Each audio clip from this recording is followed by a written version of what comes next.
the lasting thing I heard, because I listened to your show on Roll Call with Chappie with Peter Meyerhoff, talking about you are more than the fear that's in your own mind. And that really resonated with me, because anybody can conquer whatever the hell they want to do as long as they get past something mentally. Yes.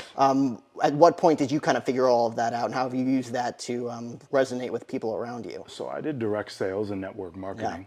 And by doing direct sales and network marketing, got into personal development. And I became obsessed with biohacking and just learning how to make me better. I used to pray to God, like when I was young. God, I pray that I could make it till noon today to not get in a fight with one of my teachers.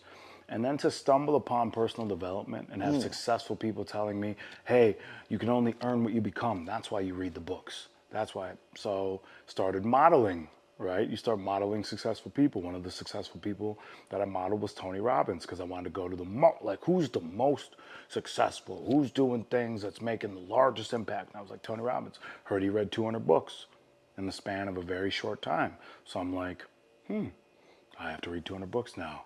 Got an Audible, just as many books as I could. When I found out it was a tax write-off for like what we did, I went in, right? I was just like, fucking buy as many books as I can. All my extra money is gonna go to books, and I'm just always listening to books. So 200 books as fast as humanly possible. Did that in like a year and a half. Just going, right? Sometimes I listen to a book in a day, right? And if you can just do that over and over and over again, you're done. Got into neurolinguistic programming, hypnosistrainingacademy.com with Igor. Like, we just went in. I just went in on myself and my own mind, because I saw that that was the key and the gateway, and was having a spiritual awakening. They told me that, learned that the universe is mental, right? So if the universe is mental, why wouldn't you want to learn how to control your thoughts? Why wouldn't you want to learn how to think the best that you could and learn, again, handling your thoughts, choices, thoughts, emotions, choices, thoughts, emotions. If we think something, we'll feel something and we'll act a certain way. If we act a certain way, we must be thinking a certain way and we must be feeling a certain way. So if we can direct our thoughts to make us feel optimal, then everything can change. And that's what I want to do embody, man. That's just what I've been focused on the last however many years, is just that. I think every single human being has that too, but at the same time, they don't want to take certain risks. Like you said it yourself, like people in college are almost like zombies. They're sleepwalking through life because they just accept life for the way it is and the way their parents probably taught them, the way their grandparents probably taught their parents. Like nobody truly realizes you could think for yourself and take action for yourself. It's going to be difficult. A lot of people will be naysayers and not support you. You've been there, but at the same time, you got to the point where you wanted to be, to where you can do literally whatever the hell you want. Like we're recording this podcast on arguably the most impressive thing I've ever seen, just from Peter's living room. Like it's crazy how clear this is, and we're able to see this in real time too. Like, I mean, that's like a lot of kudos to you for doing that. I've always just wanted to be able to express myself however I wanted to express myself. If you've heard the story of me getting into rapping, it was because somebody made fun of me and dissed me in a freestyle that I had walked up to as an innocent young kid. And I walked away because everybody looked at me and they told me, freestyle, like, oh, you're black. They just assumed, You know what I mean? And I was just like, what? What is that? I didn't even know what to call what they were doing. I had to go figure it out, and after that, I made a vow to myself that I never didn't want to be able to go. And I think the larger reflection of that is I always just wanted to express myself. As a kid, I had anger issues, or whatever people would tell me, I had anger issues. And ultimately, I look back as a child and I just go, it's just because I didn't know how to express myself how I wanted to. I didn't know that I could control my thoughts and my emotions. I felt like I had to act.